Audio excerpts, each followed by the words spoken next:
Okay, so good evening or good afternoon if you're in Europe like myself. I think good morning, good afternoon if you are in the United States like Maria Guadalupe.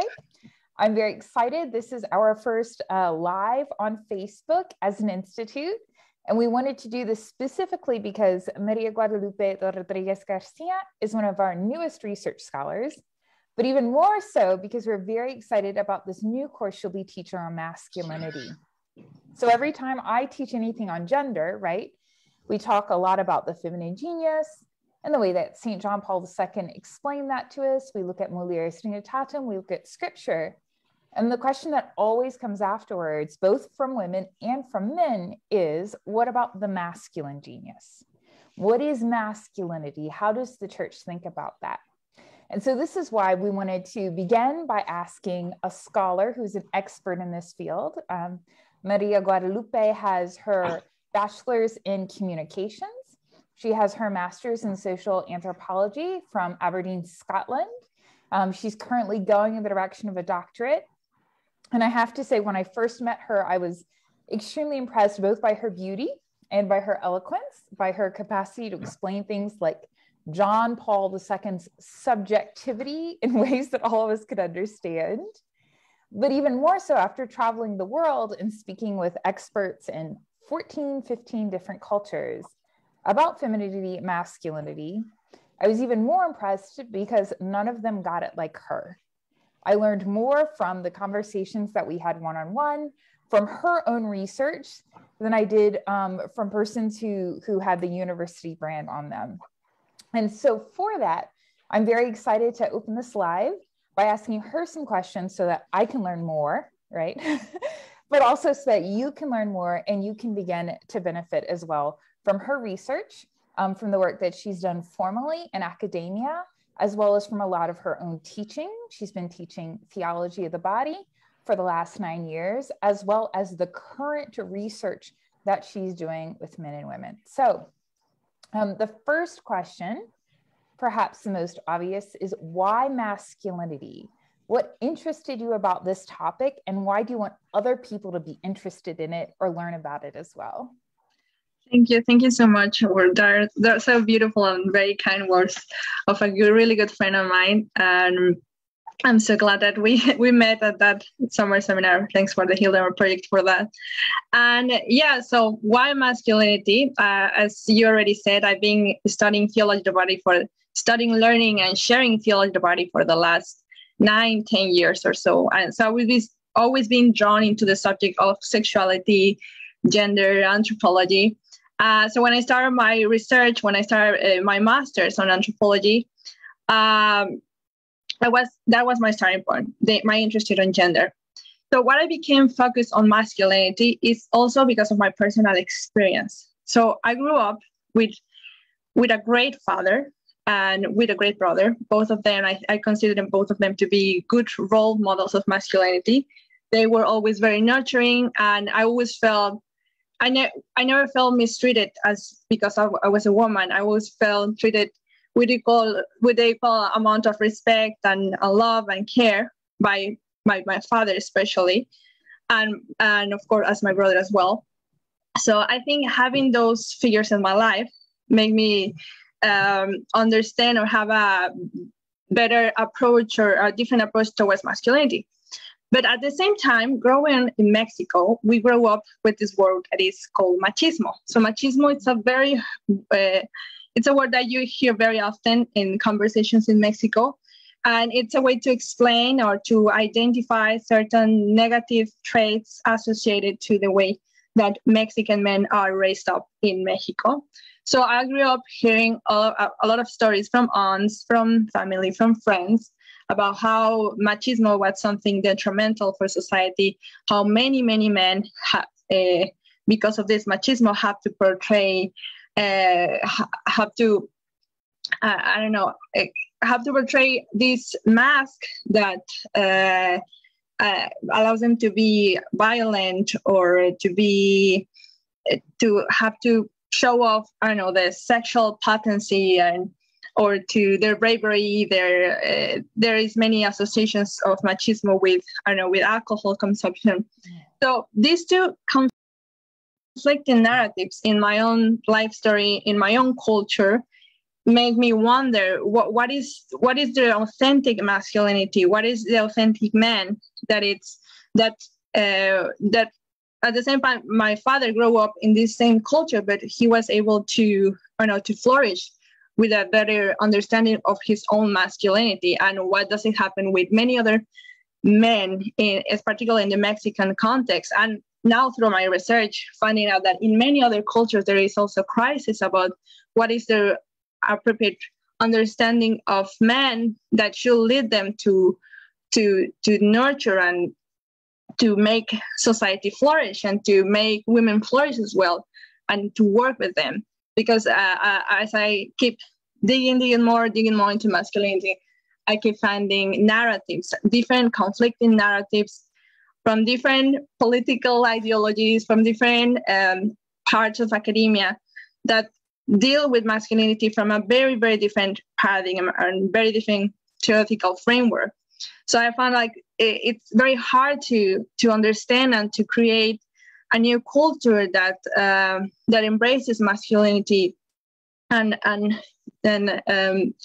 invites men to become all who could they be, if we have constantly these conflicting narratives about what does it mean to be a man. So that was the thing that drawn me to that. I think that's absolutely beautiful. That part of that was your own personal experience, right? So it wasn't kind of this abstract concept, but as St. John Paul II would say, it's that lived experience of faith, exactly. Right? You saw the beautiful witness of your father and your brother. And I have to say, I've seen that as well in my own father and my brothers. I've been very blessed. But at the same time, we realize that there are a lot of people who have certainly an experience that is not the same, right? That is not like flourishing, and it's not wholesome. It doesn't contribute to our own flourishing either as women. So one of the words that you used there, Maria Guadalupe, is the word narrative. And I've heard you use this word before, and I've kind of seen it written in some of the literature, but could you explain for us, like briefly and kind of very concretely, what does it mean that something is a narrative? And then what are some of the most, the most well-known or the most common narratives about masculinity? Well, yes. So definitely narrative is a word that I used a lot, and especially coming from anthropology. So it's a word, the way I understand and use narrative, it's about the stories. So all cultures around the world have their own stories, and the stories that we tell, and it's how we identify as a culture. And like, what does a story have? A story has characters, has heroes, has villains, has a lead protagonist and antagonist, and so has all these figures. So I think a narrative, it's a way that people from a particular culture, there's their own story. Like, this is who we are, and this is like our place or role in society. So I think there are narratives about what do we say about men, and what do we say about women as well in different times, in different cultures. There is different stories that we tell. But from the last century, since globalization and all the massive changes that happened throughout the world, I think there has been a tendency to develop, or to all the narratives and all the discourses to got together in two main narratives that are exactly opposing, that are completely contrasting to each other. And I think that's part of the name of this session now, heroes or villains. I think a way to simplify the way that narratives work these days is that there is a whole narrative that portrays men as the villains of our story, as the sources of all the evils in society, as the creators of all the structures of oppression and power. And there is these other narratives that are more like, there are men were the heroes, men were the ones who died at the wars and who who have provide and protect us and have allow us to have this quality of life that nowadays we have because of the many sacrifices that men did.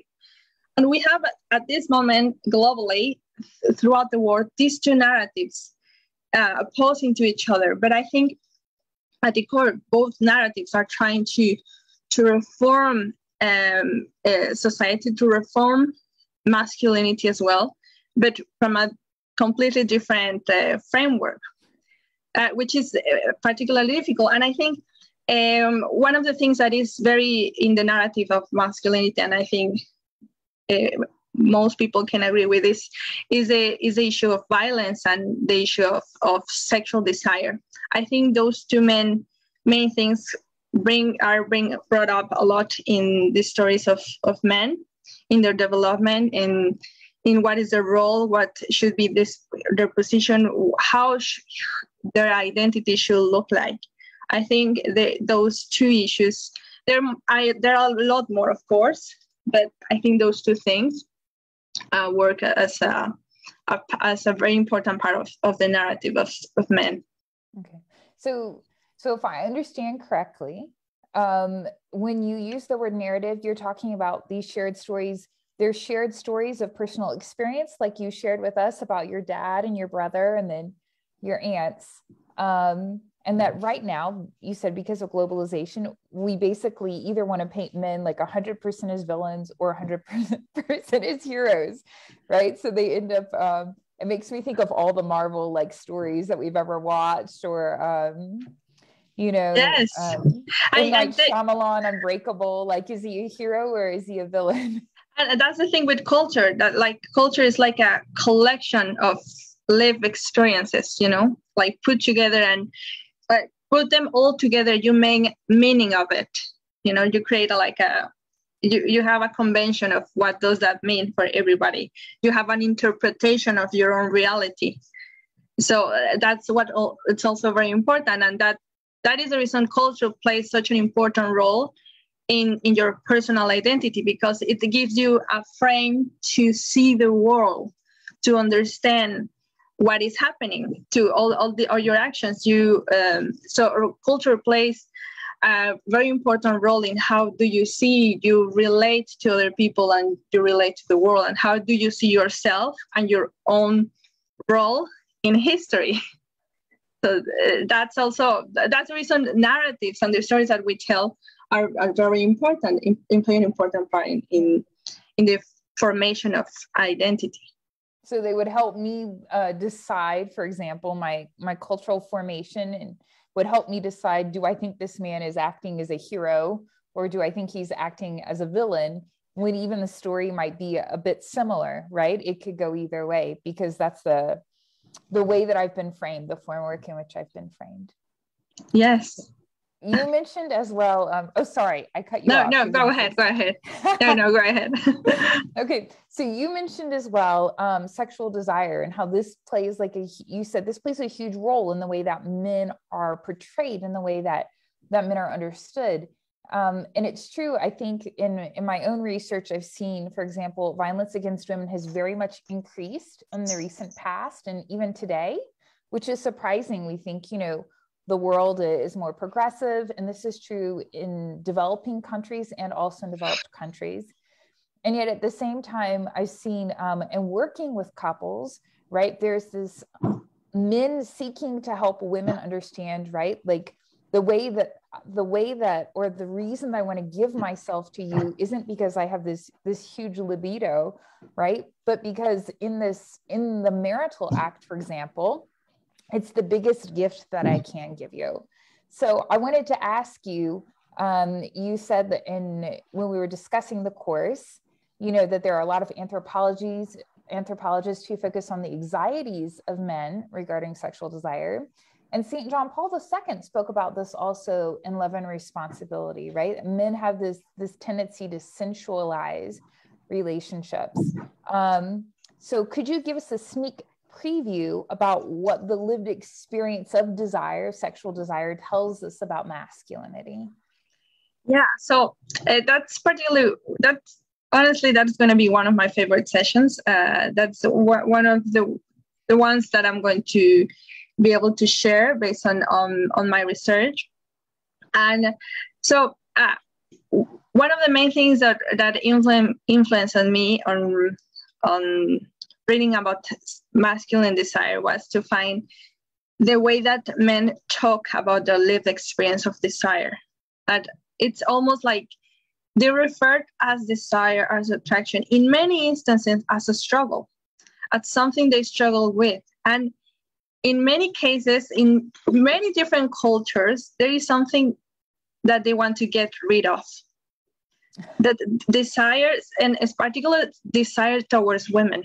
It's like this something, this experience that is pleasant, but at the same time it's unpleasant, because it seems like it's something beyond, that sometimes goes beyond their rationality, their control, their control, or their other desires. Like so there is this anthropologist called David Gilmour that makes this massive cross-cultural comparison about misogyny. And one of the things that he found about this related to misogyny, to this disgust about women, is related to desire. So what he found is that many men are express disgust or it's like repulsion. Some sense of repulsion. Thanks for the word repulsion towards women, because they desire them, because they feel that they are constantly tempted by them. They're like their source of temptation. There have been some written expressions that refer to women as the gate to hell. I hope not. So he found these written, these even ritualistic rituals that try to depict women as something evil or something. But what he found in his study and his research is that it was more as a way to find a scapegoat of their own struggle with their own desire. Okay. So they were putting all the struggle or their anxiety that desire brings, that the presence in their life brings to women, is like blaming on them instead of like having introspection into their own experience. So I think, and connecting that, reading that through the eyes of John Paul II's Love and Responsibility, for me was clear that there is an experience of desire that is attached from its authentic purpose and beauty. And I think one of the things I found is that men tend to have a more,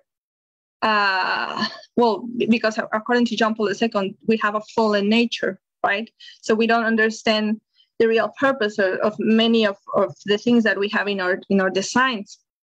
So the way that the male body is designed and the soul, it looks like sometimes this sexual desire, it seems like out of purpose, because it's if we compare with women, in ourselves, our own sexual desire tends to be more tied to the reality of procreation.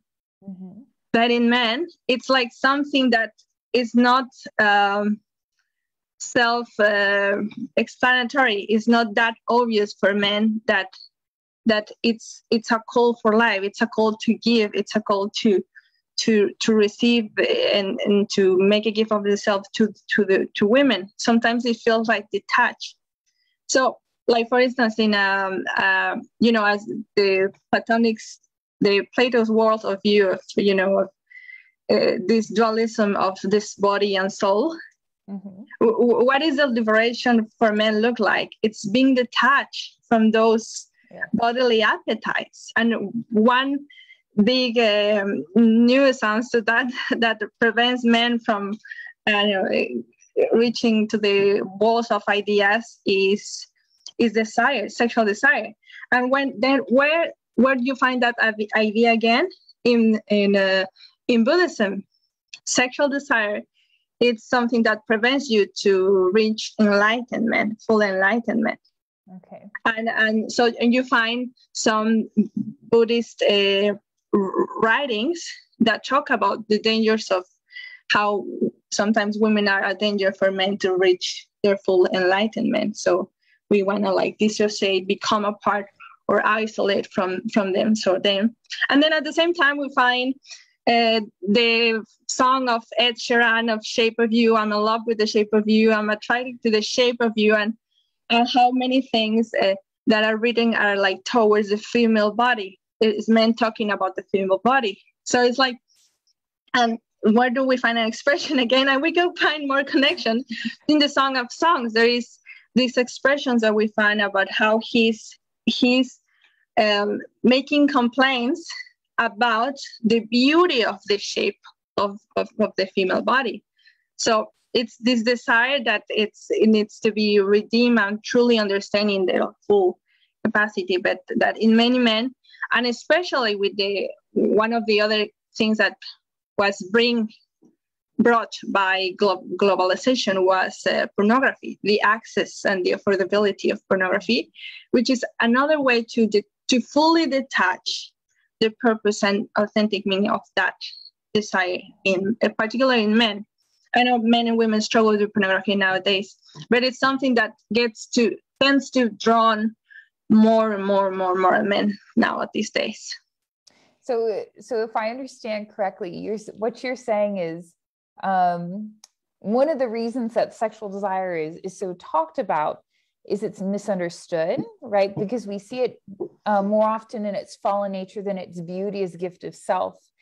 And that often, because men note the fallenness of that, right? So they're not able to see its beauty or its purpose, then they tend to paint women as villains. And this is why it becomes even more difficult for them to understand that this is a gift of self to another, right? If it's a villain who's robbing me of something or demanding something of me, then it's someone I want to put out of my life. Exactly. So we don't get to be heroes. That's kind of sad. Yeah, so it's like we have these two possible answers. Or we either become suspicious about our own desires and trying to repress all of that, or we indulge in that, like, this is the way I am, this is the way. And it's like in Mexico, for instance, we heard these expressions that, well, men are men, and when it comes to sexual things, it's like we apologize certain sexual behaviors because, again, men are men, and that's the way they're rooted, or that's the way they are. And so we don't invite men to do better, to elevate the capability of good when it comes to sexuality. To realize the beauty of the gift that they have. Exactly. Okay, well, we hope that you will help a lot of men to realize that in your research and your work, because that's a gift to all of us. Yes. And I think either way, it's not even Puritanism or either just indulging in that, but it's actually fully understanding the role and the place that sexual desire has. And I think the mystics did make a great work with understanding their inner experiences, their feelings and their emotions, having a better connection with it. And that's what John Paul II saw as well. This beautiful connection between the spiritual life and that is then embodied in the gift of self and the gift of self. So another thing that you're going to talk about in your course has to do with, you entitled the session Feminism, the Mother of Men's Studies. So what is the relationship between that? Feminism, men's studies, how do Catholic feminism and a Catholic or a healthy masculinism work together? What do they do with one another? Well, yeah, so in social science, it's the study of gender as gender, the object of studying how do we identify and socialize, or being socialized, being read of as men and women. It started with feminism. It started when some academics... Early feminism? Early feminism, I will say. With, when, it comes from it has a philosophical ground, into questioning of whether or not we have an essence, and with some existentialist ideas. And so they focus a lot about understanding how culture and how psychology plays a role into the formation of your gender identity, right? So, but the primal focus was on women, on understanding how women were, because it comes from this idea that there were that we historically and throughout different cultures being brought up with particular roles and stereotypes of what does it mean to be a woman, in order to be oppressed and for men to hold dominance and power. And so that was the starting point of many of the gender studies that focus on, okay, let's really understand how these structures of power have been created. Let's understand how women are being socialized, through which cultural mechanisms, so they talk a lot about how roles and cultural expectations being placed on men and women work. But especially the focus was on women, and there was like a lot of call of feminism into studying the experiences of women. And one another acclaim that was often heard in the 50s, in the 60s, was that we need to study women because it's always men who has produced academia, it's always men who has produced research, and the stories of women have become unheard. So we need to hear the stories. It would almost like we need to hear the side of the oppressed, right? And so after that, and in the 90s, there was we have studied women a lot, and what about men? Men are not engaging. Men are not becoming part of all this equality effort, and all of everything is focusing on women, but we are actually not understanding how men are engendered as men. Mm-hmm. So how they are socialized into being men. We have a great deal of research, for instance, when it comes about violence. There is a great deal of research about how victims, how they become part of these vicious cycles of being in a domestic violence relation. So there is a lot of that about the victims, but what do we have about the perpetrators of violence? It's like this very small set, or it's very narrow, or it's very few research that focus on that. So we need to start doing more research on how men understand, and that's the reason it's called men studies. Are like sub-discipline in a way that you could say that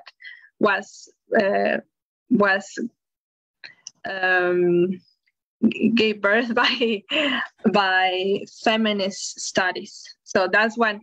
And so, but there is a problem with that.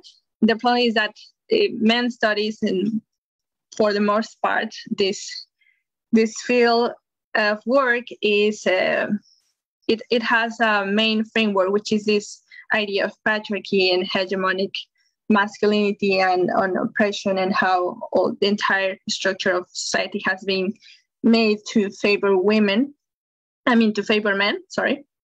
And so that's where those ideas that we were talking before about toxic masculinity and about men as being portrayed as the villains come from the men's studies, from feminist studies, because it's like, oh, let's destroy patriarchy, let's destroy this all that is associated to traditional masculinity, because traditional masculinity was the problem in the first place. This or at least this is the narrative, right? That's the narrative. And the thing is, the problem with that narrative, I'm not obviously, because I study this, I have to being open to read everything and to try to see what everything holds in truth. But the problems that I found reading all this academic material based on this framework was that they wouldn't they presuppose most of the time intention. And what I mean by that is that, for instance, violence, again, which is a main, really big topic on these studies, we tend to think, okay, men are violent towards women because they feel superior. So in order to maintain their superiority, they're going to be violent so they could contain. But it's like a circular logic. So it's like dominance is a cause of violence, therefore they get more dominance. So we don't get to know what is the underlying intention. Are there any other psychological anxieties or traumas that are behind these stories, the lived experiences of men? And the other thing is that they don't address root causes. And it's one of the things that we're seeing nowadays is that all this massive it is amazing that the feminism gave us a focal point into studying violence. And I think I'm very thankful for that. And I think it's great.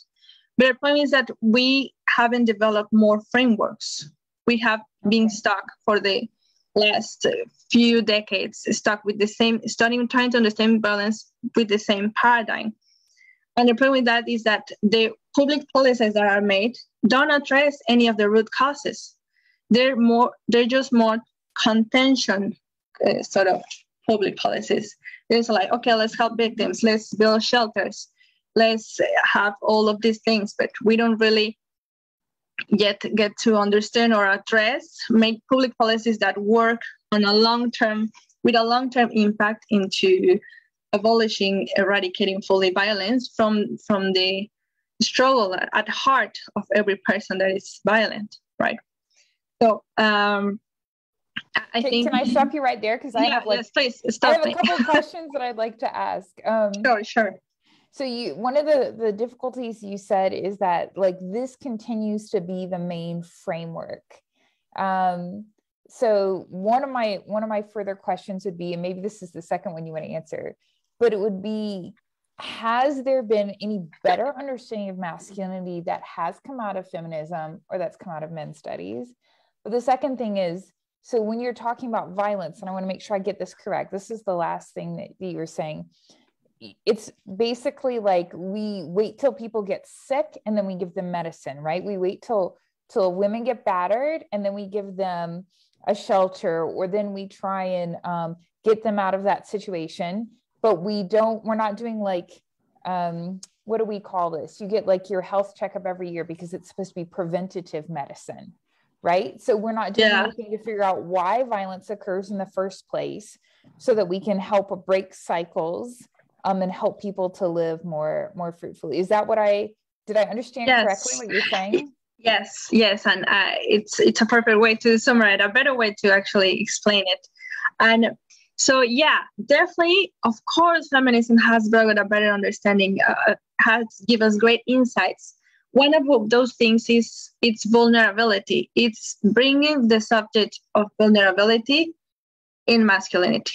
Like, let's talk about vulnerability of men. Let's talk about the importance of emotions and, mindfulness, of being in contact with that and understanding and have an expression to that. And sometimes it gets very radical, these ideas, or very too much emphasis, maybe, but it's important to also this questioning and this dialogue that is start about the stereotype of men or of masculinity, that like as the strong men. The other thing that feminism gave us light is about these other experiences of men that are unheard. Like, what about there's throughout history there has been men that feel, because of the way that men is represented in society, they don't feel manly enough because there is this very rigid model there is this very rigid archetype of what does masculinity should look like, and it's very interesting. So it's like our understanding of masculinity was freeze in a collection of very rigid I don't know, enclosed ideas.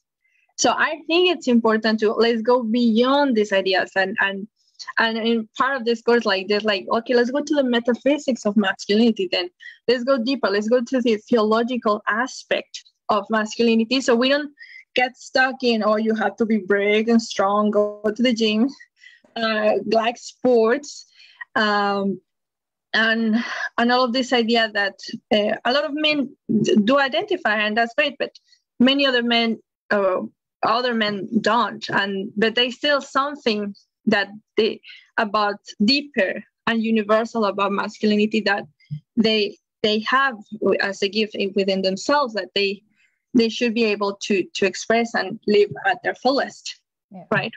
So I give thanks a lot about these conversations being brought up by feminist movements. So the other thing that I would say is that I think it's important, the work that has been made by feminism. I just don't want to be completely, oh, let's rule out feminism. No, please. We have to take the good from everywhere that it exists. Exactly. And that's what St. Thomas Aquinas will do about the Greek philosophers, right? So why we wouldn't? So one of the things that I found as a limitation of these theories about this breaking with the hegemonic model of masculinity, one of the limitations is that they always define masculinity with the don'ts. So if I follow a lot of with the don'ts, with the do nots. Ah, okay. Don'ts. With the negatives. That's a very literary word, Maria Guadalupe. I think I've only ever read it, so I'm very impressed. Thank you. Thanks for that. And so many times, and that's something that really struck me about my own research interviewing men, was that when I asked them, like, for you, what is man? What is masculinity? They always tell me, well, it's not being macho, not being this, not being violent, not. So there is, and I follow all sorts of Instagram accounts that talk about masculinity from very different perspectives. But many of them focus a lot about, okay, don't be a macho, don't be this. And so I'm going to tell you how you are being all of these things and how to avoid it. And you shouldn't. And when it comes about the yes, it's like, well, just be a man, just be you, just do yourself. Now express your authentic self. So it's like we are living with but what? And on the other side of the political spheres, you find, let's make masculine men again. Let's make men masculine again. Sorry. Let's making more masculine. And they criticize this tendency towards effeminized men as a way to suppress, violence, to end up with violence. And I think that's also important criticism. But they also not make it clear what does masculine mean. Why they mean like let's make masculine again? Because again, the associations that are going to do is like, don't forget about men being soldiers and protecting us in the war. And so then again, they get stuck in the war, in the same themes of the past. And it's like, so, but then again, what does it mean to be a man? It's still an unanswered question. The question still exists. I was thinking specifically as you were talking about, like, it seems that the extremes kind of like meet, right? So it ends up being like, this is the only way we know how to define men. We just decide, like you said, whether it's a hero or a villain who goes to war, or whether is he using his strength well, or is he using it badly? But we don't look at those other gifts that men have expressed throughout history. I think often of like, I had very many students when I was at the seminary, extremely creative. And usually we don't associate that with masculinity. I don't know that we associate it more with femininity, but I don't think we associate it with masculinity. And yet, if you look, for example, at Leonardo da Vinci or Michelangelo, the great artists, like that's what they dedicated their lives to. And even the way that they paint, like you could see that that's a very much a masculine eye that has created like that perspective on Jesus's, like muscles in the Last Judgment, like in the Sistine Chapel, like that. Yeah, that was definitely like a man who painted that. And at the same time, the narrative that is painted either positively or negatively, like women always in the kitchen. And I have to admit, like Cajun men, all of us from South Louisiana know, like a Cajun man will kick his wife out of the kitchen because he has envie or a desire to cook. And my husband lets me in like once a month if I'm lucky. I have to sneak in while he's at work, right? So like these ideas that we have of masculinity tend to become like so narrow, so stereotypical that, like you said, it becomes a not, or even a BBB, but it becomes this, right? So how does that allow then for the flourishing of men, and then for the flourishing of the women who know them? Exactly. Okay, I'm going to ask maybe just one or two questions because we're running out of time here, and yes. people are finishing up their lunch. But I did want to say that, so you mentioned that you'll be teaching the course in English and in Spanish. So we're very excited for that, right? You'll be involving different cultures in different courses so that the people in each course can understand each other. You'll be using different fields, right? So theology, anthropology, philosophy, sociology, yes, to kind of understand men the way they are, the way that they can best flourish. For all those who are watching, if you have not yet, go to the website Culture and Gender under our courses and resources page. You'll have our course on masculinity with Maîtresse, is that how you would say it? Maria Guadalupe Rodríguez Garcia, your the MRES that you have with your degree. Well, it's Master of Research. Okay, so Master of Research. That's what it stands for. Well, that's the way it appears on my title. So professor, we'll say professor. But just in the last couple of minutes that we have left, I wanted to ask you, what is one takeaway that you can give all of us to kind of think about masculinity, and specifically, let's say for those who are catechists, DREs, teachers, youth ministers, what is one thing that you want to say to them about masculinity to help them in their ministry and to encourage them to go deeper with you in this course?